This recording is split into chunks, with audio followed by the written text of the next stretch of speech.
Bonjour à tous et bienvenue dans cette présentation sur le thème Hong Kong versus Singapour ou quelle est la meilleure juridiction lorsqu'on souhaite y créer une société. Que vous souhaitiez faire du business avec la Chine, l'Asie du Nord ou l'Asie du Sud-Est, Hong Kong et Singapour sont considérés généralement comme les portes d'entrée privilégiées vers l'Asie. Ces deux pays étant particulièrement semblables, l'objectif de cette vidéo est donc de mettre en avant et d'opposer les différences qui existent d'un point de vue création et administration d'entreprise. Quelques mots sur notre société. Color Group est une société du groupe CSC, créée en 1979 à Hong Kong et membre du réseau DFK International. Nous sommes présents à Hong Kong, à Singapour et nous avons également plusieurs bureaux en Chine continentale, dont le principal est situé à Shanghai. Notre équipe est composée de plus de 120 professionnels, avocats, comptables, consultants, et a pour vocation d'accompagner les sociétés dans l'élaboration et dans la mise en place de leur stratégie d'expansion en Asie-Pacifique. Quelques mots me concernant, je m'appelle Pierre Gargat, je fais partie du département conseil depuis 2013 et suis en charge du bureau France au siège du groupe. Mon rôle au sein de la firme est d'accompagner les sociétés multinationales dans leur stratégie de développement et dans la gestion quotidienne de leurs filiales asiatiques. Jetons maintenant un œil au sommaire. Donc la présentation va s'articuler en 6 rounds comparatifs, tous liés aux aspects de création et administration. Je vous donnerai ensuite un certain nombre de conseils et de recommandations qui pourront vous aider dans votre réflexion.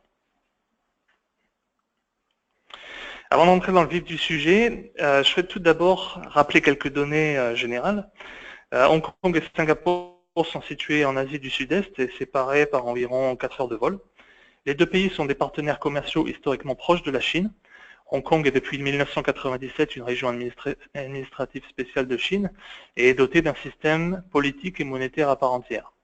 Singapour est plus indépendante, notamment du point de vue de sa gouvernance politique. Ces deux villes sont les deux principaux centres offshore pour l'échange de RMB, ce qui permet de pouvoir commercer directement en monnaie chinoise. Autre indicateur important, c'est celui du libéralisme économique et de la facilité d'accès au marché. Selon la fondation Heritage, qui présente chaque année un classement des villes dont l'environnement est le plus favorable au développement, Hong Kong arrive en tête de ce classement, suivi de Singapour, deuxième. À titre de comparaison, les États-Unis sont classés 12e et l'Allemagne est 16e. Donc là, le tableau que vous avez à l'écran présente les caractéristiques de base pour créer une société de type Limited ou Private Limited, qui sont l'équivalent du statut de SARL.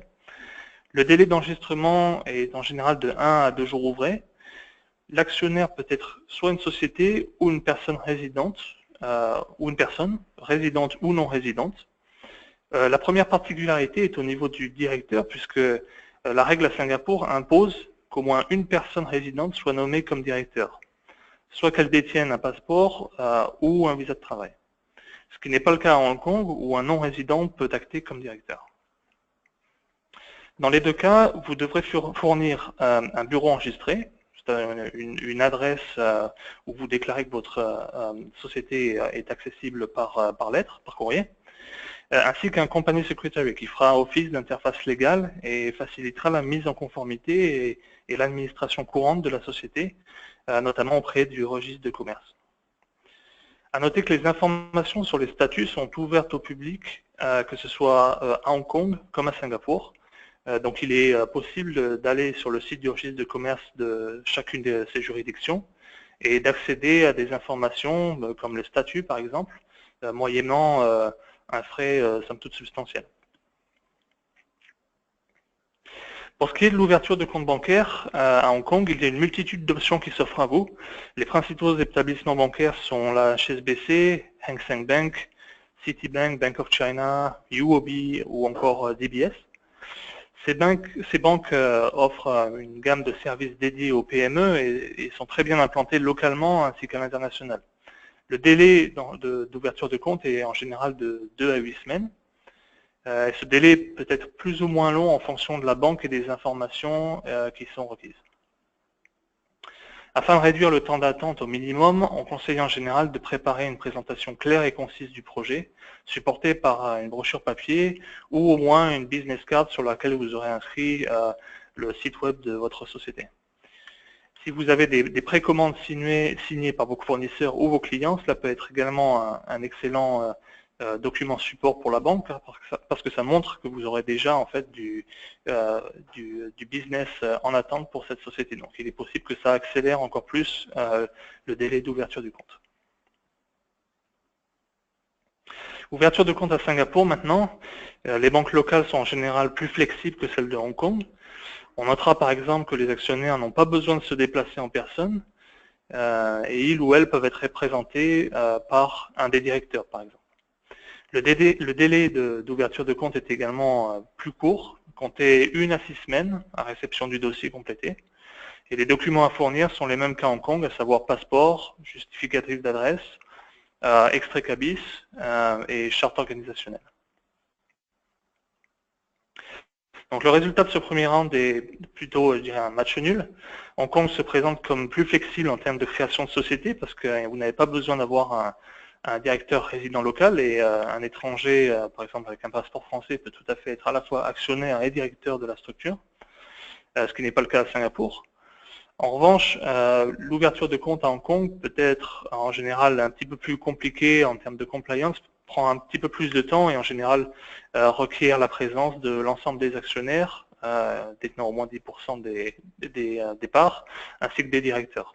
Donc disons que les banques à Hong Kong sont moins flexibles. Donc on va dire que pour ce round-là, c'est une égalité. Passons maintenant aux obligations en matière de reporting comptable et d'audit. Hong Kong suit les standards financiers internationaux, ce qui en général facilite la consolidation financière d'un groupe et la concordance avec d'autres systèmes de reporting financier. L'année financière peut être choisie totalement librement. Dans le cas du filial, il est plutôt recommandé de suivre l'année financière de la société mère. À noter que les pertes sont déductibles des bénéfices et peuvent être transférées d'une année à l'autre, et cela de manière indéfinie. Toutes les sociétés enregistrées à Hong Kong ont pour obligation de fournir un rapport d'audit annuel. L'audit financier doit être réalisé par un auditeur certifié par le HKICPA, qui est l'Institut de certification locale d'experts comptables agréés. Le rapport d'audit est ensuite transmis aux autorités fiscales avec la déclaration annuelle de bénéfices. Cette obligation d'audit annuel est en général sous-estimée par les entreprises, mais notez bien qu'un retard dans la préparation de l'audit financier peut avoir des conséquences financières à moyen court terme. L'autorité fiscale de Hong Kong, l'IRD, peut facturer des pénalités de retard qui peuvent aller jusqu'à 100 000 Hong Kong dollars ou alors 3 fois le montant de l'impôt dû pour chaque année financière. Comme pour Hong Kong, le reporting financier en vigueur à Singapour, le SFRS, pour Singapore Financial Reporting Standard, suit les standards financiers internationaux et toutes les sociétés doivent fournir un bilan financier annuel. La particularité de Singapour est qu'il existe un système de reporting allégé pour les petites structures. Cette version allégée du bilan inclut moins d'informations et l'opération est donc plus rapide et moins coûteuse. Il faut savoir qu'il y a des critères d'éligibilité pour ce système de reporting allégé. Et il faut que les sociétés en fait satisfassent au moins 2 des 3 critères suivants, à savoir le revenu total ne doit pas être supérieur à 10 millions de Singapour dollars, le montant total des actifs détenus ne doit pas être supérieur à 10 millions de Singapour dollars et le nombre d'employés ne doit pas être supérieur à 50 personnes. Une autre différence majeure est la nécessité de préparer un rapport XBRL, qui veut dire Extensible Business Reporting Language. Il s'agit en fait d'un système standardisé et informatisé de transmission de données financières. Ça a pour but de faciliter à la fois la transmission et le retraitement des données financières à l'international. Ce système, enfin cette obligation du moins, s'adresse généralement aux multinationales. Il y a des critères d'éligibilité. Le but étant de faciliter la gérance financière d'un groupe et de ses filiales. Toutes les sociétés enregistrées à Singapour ont l'obligation de désigner un auditeur dans les 3 mois suivant leur création. En revanche, une société, si elle respecte les mêmes critères de taille que j'ai évoqués précédemment, peuvent être exemptées d'audit. Si la société singapourienne fait partie d'un groupe, dans ce cas, c'est le groupe en lui-même qui devra satisfaire aux critères d'éligibilité que j'ai mentionné précédemment, et cela pour les 2 années financières précédentes. Donc en conclusion de ce round numéro 2, Singapour présente plus de flexibilité que Hong Kong en matière de reporting comptable et d'audit, notamment pour les petites et moyennes entreprises. Singapour gagne donc ce round haut la main. Round 3, régime fiscal. Le système fiscal de Hong Kong est l'un des plus simples et les plus avantageux au monde, paradis fiscaux mis à part. Il y a 2 déclarations fiscales à faire chaque année. La première, il s'agit de l'Employer's Tax Return. En fait, il s'agit d'une déclaration des salaires versés aux employés par l'employeur pendant l'année. Et la seconde, qui s'appelle le Profits Tax Return, c'est simplement la déclaration des bénéfices réalisés pendant l'année. La taxe sur les bénéfices est de 16,5%. Les profits dits offshore, c'est-à-dire dont la source se situe en dehors de Hong Kong, peuvent être exemptés d'impôts. À ce moment-là, cette exemption est soumise à condition et n'est pas automatique. La demande se fait auprès du département des impôts qui vérifiera le caractère offshore du profit déclaré. L'impôt sur les dividendes et les bénéfices ne sont pas soumis à impôt. Les royalties sont taxées de 4,95 à 16,5% en fonction du lien entre receveur et payeur. Impôt sur le revenu maintenant, la règle est la suivante. Tout revenu dont la source se situe à Hong Kong est sujet à déclaration et imposition à Hong Kong. Le principe de base est celui de l'impôt progressif par tranche de 2 à 17%. Ces taux s'appliquent aux revenus nets imposables, c'est-à-dire les revenus fixes, moins les montants déductibles et les indemnités. Il est possible, par ailleurs, de choisir une imposition au taux fixe de 15%, calculé sur le total de vos revenus, le total net de vos revenus, c'est-à-dire les revenus fixes moins les montants déductibles. En général, l'IRD, le fisc local, vous laisse le choix de choisir la solution qui sera financièrement la plus avantageuse pour vous. Autre point, si vous n'êtes pas résident permanent, vous pouvez faire une demande d'exemption partielle si vous êtes présent moins de 183 jours par an, mais plus de 60 jours, ou une demande d'exemption totale dans le cas où vous êtes présent à Hong Kong moins de 60 jours par an. Dans les 2 cas, le fisc vous demandera de justifier votre présence et vous demandera un ensemble de documents justificatifs, notamment un extrait qui sera fourni par le département d'immigration montrant la récurrence de vos visites à Hong Kong. Passons maintenant au régime fiscal à Singapour. Le taux d'imposition sur les bénéfices y est de 17%. À la différence de Hong Kong, Singapour dispose d'un système de TVA qui s'appelle là-bas GST pour Goods and Service Tax et qui s'applique uniquement sur les produits importés à Singapour ou dans le cas où le chiffre d'affaires des sociétés dépasse le million de Singapour dollars. À noter qu'il n'y a pas de retenue fiscale sur les dividendes. En revanche, les intérêts et les royalties payés à des non-résidents sont sujets à retenue fiscale, respectivement 15 et 10%. Singapour offre un certain nombre d'abattements et de déductions d'impôts qui peuvent réduire considérablement la charge fiscale pour les sociétés nouvellement enregistrées. Ainsi, les premiers 300 000 Singapour dollars de revenus imposables bénéficient d'un impôt réduit à 8,5% au lieu de 17%, et ce pendant les 3 premières années. La première tranche de 100 000 Singapour dollars étant totalement exemptée d'impôt, comme vous pouvez le voir sur le tableau. L'autorité fiscale offre également un abattement d'impôt capé à 20 000 Singapour dollars pour 2017. Cet abattement est en général renouvelé chaque année.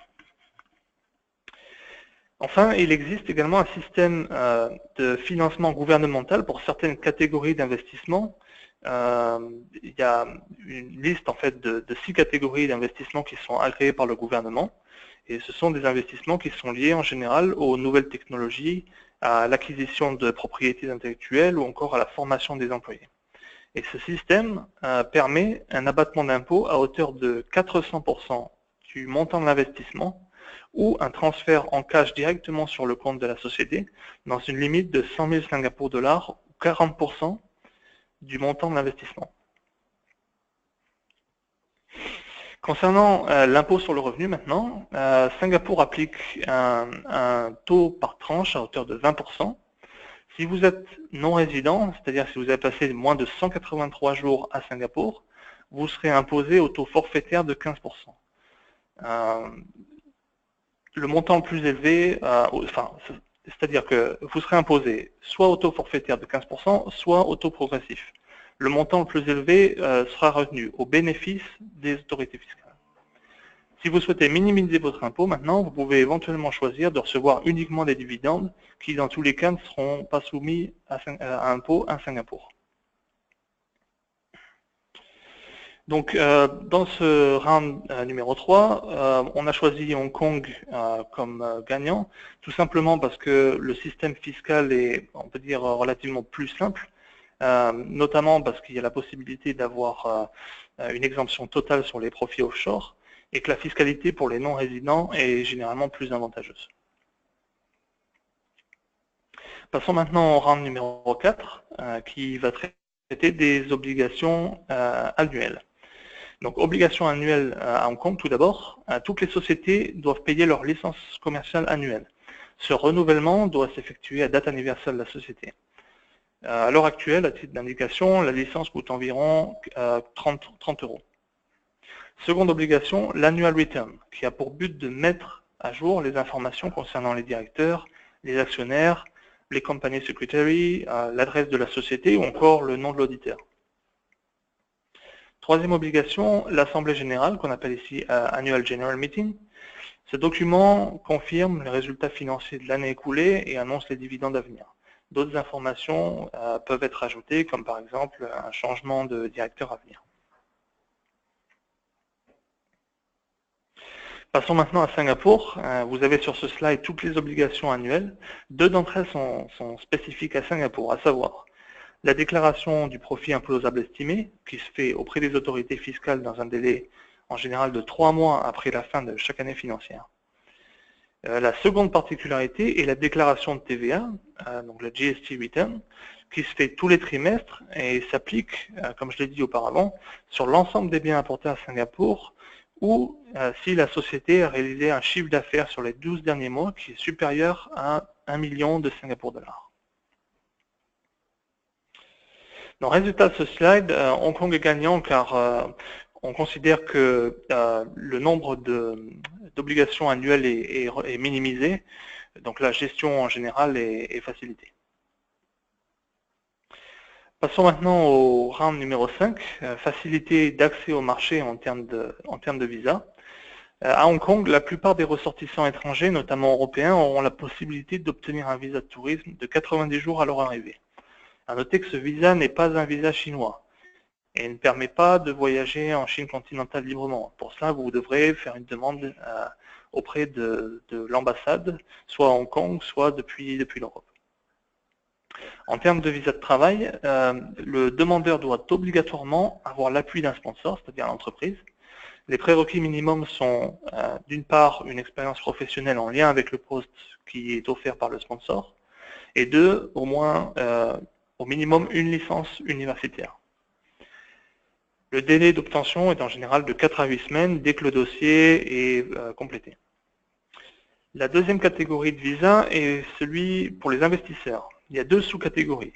Vous avez soit l'investisseur actif, c'est-à-dire l'actionnaire qui va prendre part dans l'activité quotidienne de l'entreprise, ou l'investisseur passif qui, lui, va investir une certaine somme d'argent, en général 1,2 million d'euros, dans des fonds et des actifs qui sont agréés par le gouvernement.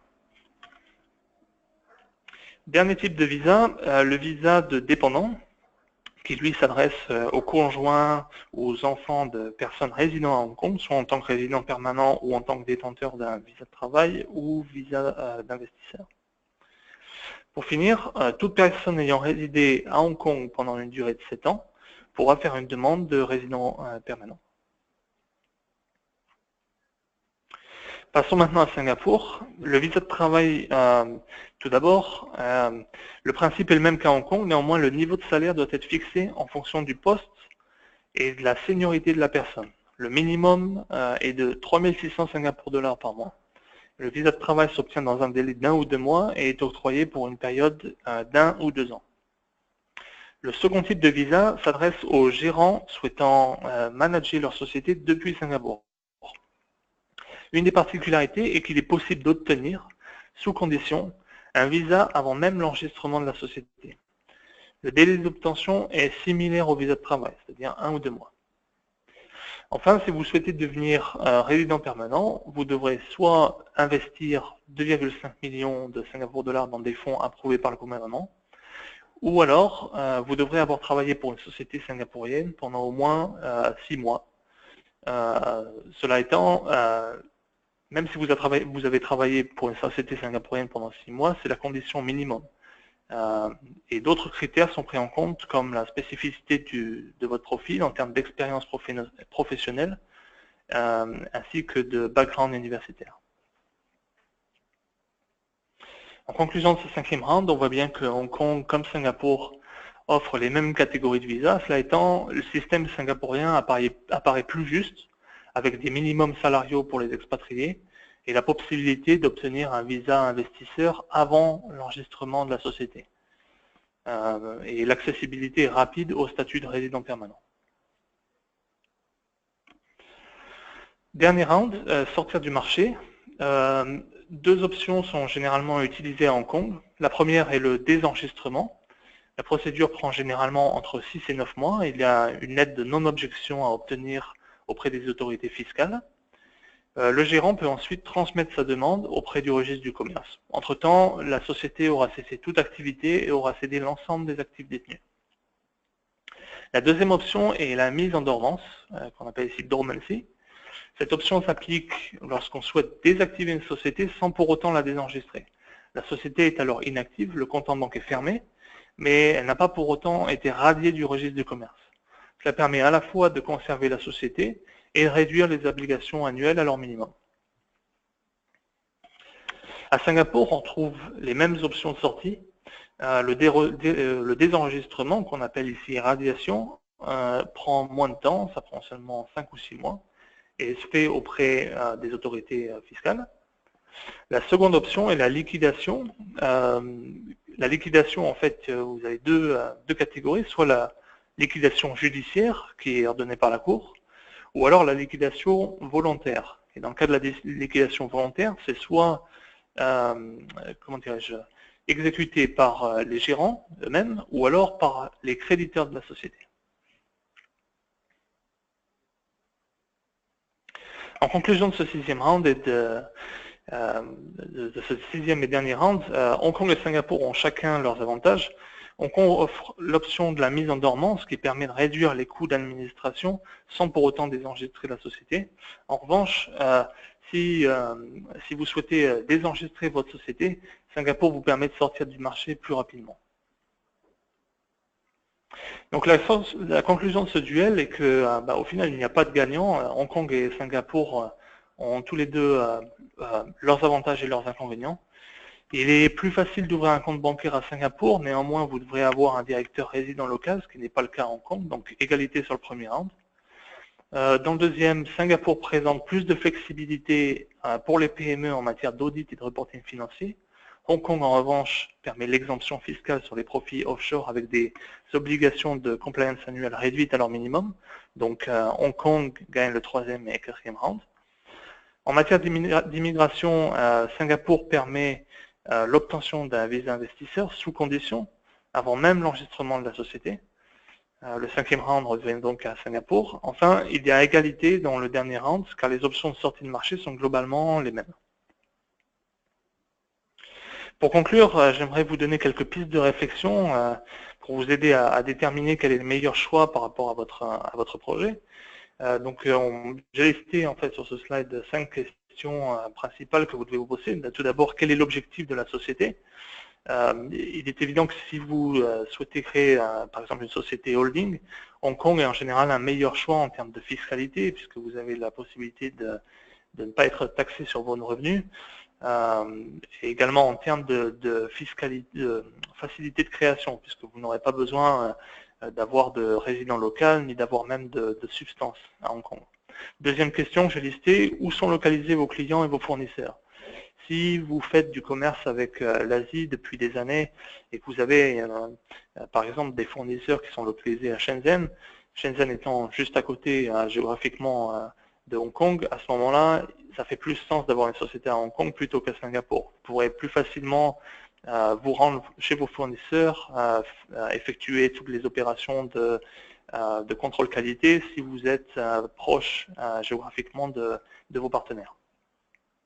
Troisième question, la gestion de la société doit-elle être délocalisée? Gérer une société à Hong Kong ou à Singapour depuis l'Europe peut avoir des conséquences fiscales en Europe, et il est important de savoir quelles sont les implications et les règles à respecter en matière de fiscalité internationale. Donc ce point est vraiment déterminant si vous gérez une société depuis l'étranger. Autre question, envisagez-vous d'avoir des employés, c'est-à-dire une substance localement? L'investissement est généralement plus conséquent lorsqu'on souhaite employer du personnel localement, donc c'est relativement important de bien comprendre les réglementations locales en matière d'emploi. Cinquième et dernière question, souhaitez-vous développer votre activité en Chine? Hong Kong est généralement le portail préféré lorsqu'on souhaite créer une entité en Chine, notamment à cause de la proximité géographique. Si par ailleurs vous souhaitez investir une société à Hong Kong avec un partenaire chinois, en général, les Chinois du continent préfèrent co-investir via une société localisée à Hong Kong plutôt qu'à Singapour, encore une fois pour cette question de proximité.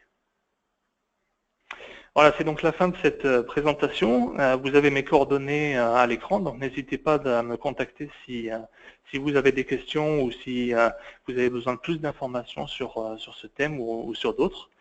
Vous pouvez également vous inscrire. Nous avons tout un système d'information en ligne qui est gratuit avec comment dirais-je, à la fois des vidéos, des webinaires qui sont disponibles sur YouTube et également le magazine qu'on a appelé China InvestBiz qui est disponible gratuitement en téléchargement sur notre site web.